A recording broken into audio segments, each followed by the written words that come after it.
Hello friends, आज मैं बताऊंगा आपको फोर्थ जनरेशन एंटीबायोटिक मोक्सीफ्लोक्सासिन के बारे में।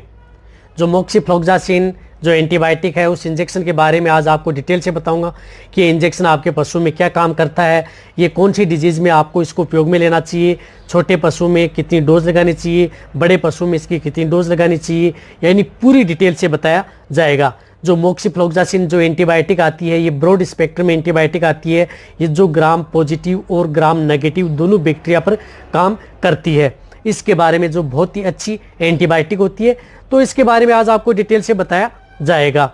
तो रही बात जो इस चैनल के ऊपर आपको जो अच्छे अच्छे इंजेक्शन के बारे में, अच्छी अच्छी एंटीबायोटिक के बारे में हर वीडियो आपको समय समय पर मिलेंगी और पूरी डिटेल से मिलेंगी। मैं जब भी आपके लिए वीडियो लेकर के आता हूँ वो पूरी डिटेल से लेकर के आता हूँ। लंबी ज़रूर होती है, इसलिए मेरी वीडियो को आप स्किप करके ना देखा करें, वीडियो को पूरी देखा करें। यदि वीडियो पूरी देखेंगे तो आपको पूरा प्रॉपर नॉलेज मिलेगा। जो अभी भी मेरे चैनल पर जो पहले नए आए हैं तो पहले आप मेरे चैनल को सब्सक्राइब जरूर कर लें। जो लाल वाला बटन आपको दिख रहा है उसको दबा लें, साथ में आप बेल आइकन को भी दबाएं और उसमें जो ऑल वाला ऑप्शन आता है उसको दबाएं, ताकि भविष्य में आने वाली हर प्रकार की वीडियो की नोटिफिकेशन आपको समय समय पर मिलती रहे। देखो, एंटीबायोटिक इंजेक्शन के बारे में आपको नॉलेज देना बहुत ज़रूरी है कि क्या क्या एंटीबायोटिक इंजेक्शन आपके पशु में क्या क्या काम कर सकते हैं, क्या इनके साइड इफेक्ट हो सकते हैं। इसी प्रकार आज आपके लिए मैं लेकर के आया हूँ मोक्सीफ्लोक्सासिन एंटीबायोटिक। अब इसके लिए कौन से ऐसे इंजेक्शन आते हैं मोक्सीफ्लोक्सासिन, वो इंजेक्शन मैं आपको मेरी टेबल के ऊपर लेकर के चलूँगा कि ये इंजेक्शन क्या काम करता है और कौन सा इंजेक्शन जो मोक्सीफ्लोक्सासिन का आता है। जो आपको मेरी टेबल के ऊपर दिख रहे हैं मोक्सीफ्लोक्सासिन, जिस प्रकार से बोवाइन कंपनी के आते हैं इस प्रकार से इंजेक्शन मोक्सीफ्लोक्सासिन इस साल्ट के, इस अदर कंपनी के भी आ सकते हैं, कोई सी भी कंपनी को, लेकिन साल्ट क्या होना चाहिए, मोक्सीफ्लोक्सासिन होना चाहिए।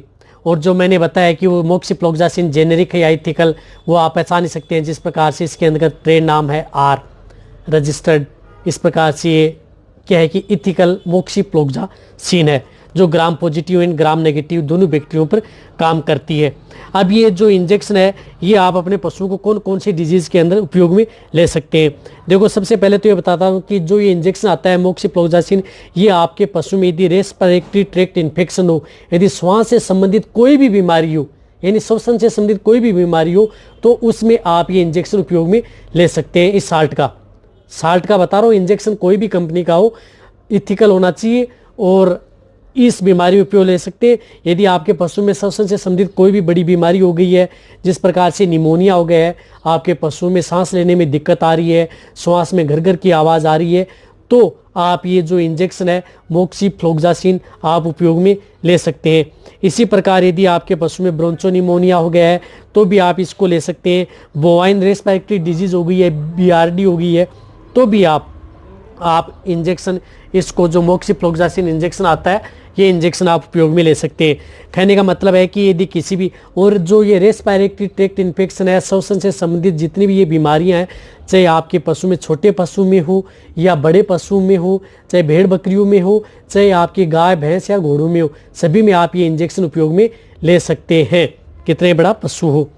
इसी प्रकार यदि आपके पशु में, जिस प्रकार से यदि आपका पशु हेमोरेजिक सेप्टिसीमिया HS गलघोटू में, यदि आपके पशु में गलघोटू रोग हो जाए, यदि आपके पशु गले सूज जाए, तो गलघोटू रोग के बारे में मेरे चैनल पर एक डिटेल सी वीडियो बनी हुई है कि हेमोरेजिक सेप्टिसीमिया में आपको क्या क्या इलाज करना चाहिए। उस डिजीज़ में भी आप यदि बेटर एंटीबायोटिक यदि आप उपयोग में लेना चाहते हैं, जिस प्रकार से HS में, तो आप मोक्सीफ्लोक्सासिन एंटीबायोटिक भी आप उपयोग में लें।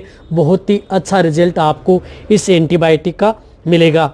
इसी प्रकार यदि आपके पशु में क्रोनिक, यदि आपका पशु लंबे समय से यदि निमोनिया है, दो प्रकार के हो सकते हैं कि एक्यूट स्टेज में यदि निमोनिया हुआ है तो भी ले सकते हैं। यदि क्रोनिक स्टेज में यदि आपके पशु में यदि निमोनिया हो गया है या श्वसन से हो गई है, बीमारी हो गई है, तो भी आप उसमें जो मोक्सीफ्लोक्सासिन जो एंटीबायोटिक आती है इस इंजेक्शन को उपयोग में ले सकते हैं। अब इसकी कितनी डोज लगानी चाहिए वो मैं आपको आगे बताऊँगा कि इसकी कितनी डोज आपको देनी चाहिए और कौन कौन से रूट से आपको इस इंजेक्शन को उपयोग में ले सकते हैं, इसलिए वीडियो आप पूरी देखना।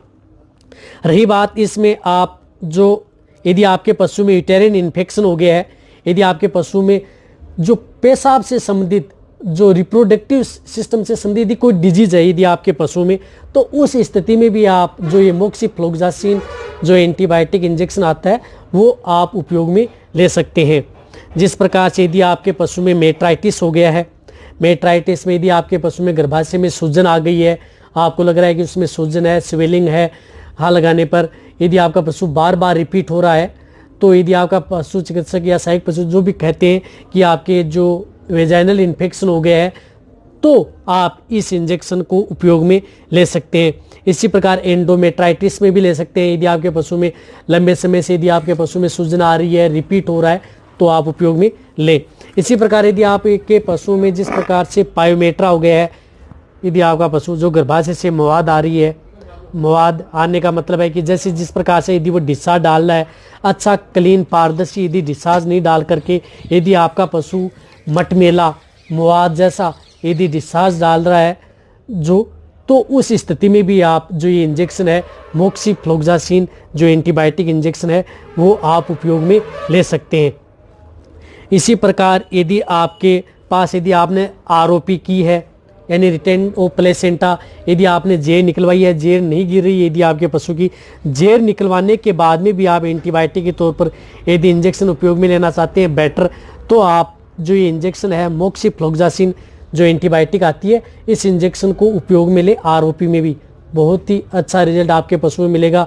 आरओपी करने के बाद में यदि आप ये इंजेक्शन लगाते हैं तो आपके पशु में वेजाइनल इन्फेक्शन नहीं होगा और आपके पशु को जो रिपीट भी नहीं होगा, साथ साथ आपका पशु जो डिस्चार्ज है वो भी अच्छा देगा और जो मेला फेंकता है उसमें जो बदबू आती है वो भी नहीं आएगी। अब ये इस इंजेक्शन को कितने दिन उपयोग में ले सकते हैं वो भी आपको बता दिया जाएगा। इसी प्रकार आप इस इंजेक्शन को आप जो मेमोरी इन्फेक्शन हो गया है, यदि आपके पशु में जो थनैला रोग से संबंधित किसी भी प्रकार का जो इन्फेक्शन है, मेस्टाइटिस यदि आपके पशु में हो गया है, थनैला रोग हो गया है, तो उसमें आपको मेस्टाइटिस में भी इस इंजेक्शन का बहुत ही अच्छा रिजल्ट है।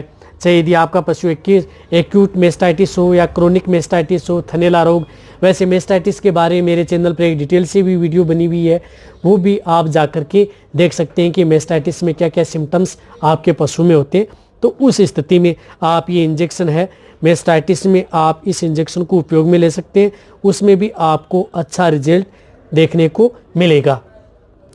अब जो ये मैंने जो ये इंजेक्शन बताया है जो मोक्सीफ्लोक्सासिन, इस एंटीबायोटिक जो इंजेक्शन की जो आपको डोज लेनी है वो डोज होती है, इसकी स्टैंडर्ड डोज होती है 5 mg पर kg बॉडी वेट, यानी 5 mg पर kg बॉडी वेट।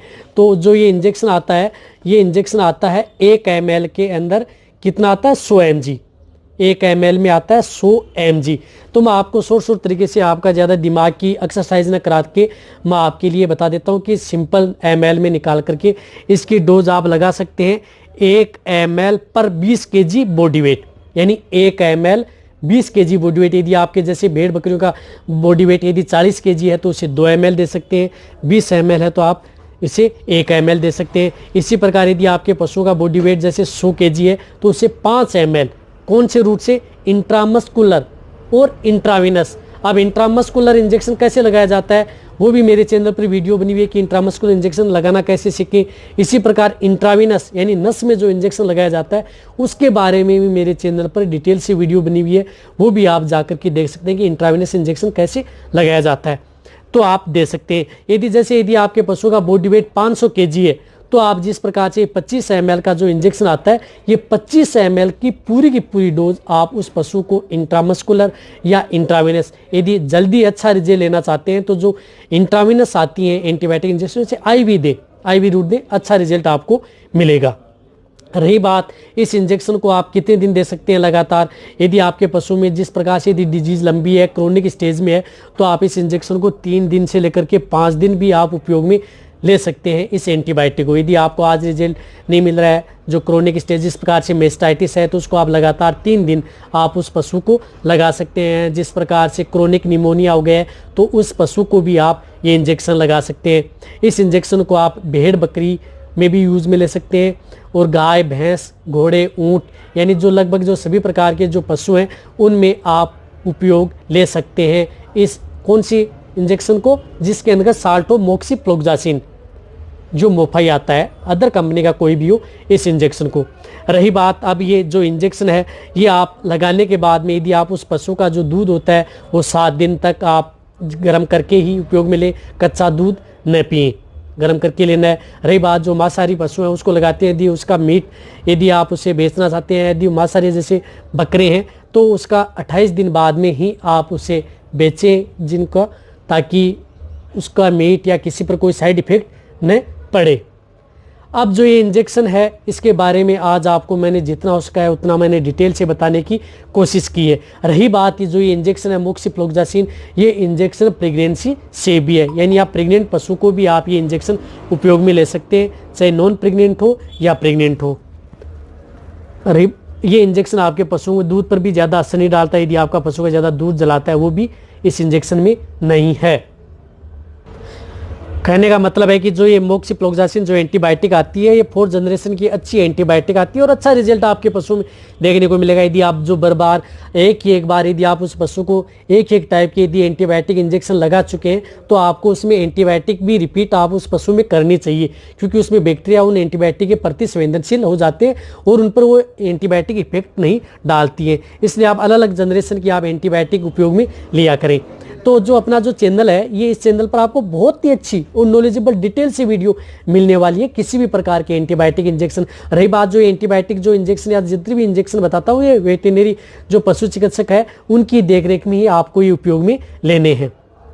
अब आप अच्छी तरह समझ गए होंगे ये इंजेक्शन क्या काम करता है। शॉर्ट में बताना चाहता हूँ कि ये इंजेक्शन यदि आपके पशु में किसी भी प्रकार के श्वास से संबंधित डिजीज हो उपयोग में लो, किसी भी प्रकार के यदि मेस्टाइटिस हो, इंट्रामेमरी डिजीज हो, लो यूरिनरी इन्फेक्शन हो, लो यानी जो ब्रॉड स्पेक्ट्रम में जो हो ग्राम पॉजिटिव ग्राम नेगेटिव दोनों भी प्रकार की डिजीज हो तो उसमें आप उपयोग में ले सकते हैं। दोनों में ही आपको अच्छा रिजल्ट आपको मिलेगा। यदि आपको मेरी वीडियो यदि अच्छी लगी है तो नीचे जाके आप कमेंट में लिखिए। मेरी वीडियो को आप अपने दोस्तों के साथ और जितना हो सके मेरे वेटरनरी स्टूडेंट उनके साथ आप इस वीडियो को जितना हो सके शेयर भी करें। इसी तरह से आपको अच्छी से अच्छी और अलग अलग जो एंटीबायोटिक आती है, बड़ी से बड़ी जो एंटीबायोटिक है उसके बारे में इस चैनल पर आपको आने वाले समय में वीडियो मिलने वाली है। इसी तरह से आप मेरी वीडियो देखते रहें, इसी तरह से आप मेरे को प्यार देते रहें और हो सके जितना यार लाइक करो। आप लाइक बहुत कम करते हो, लाइक करो।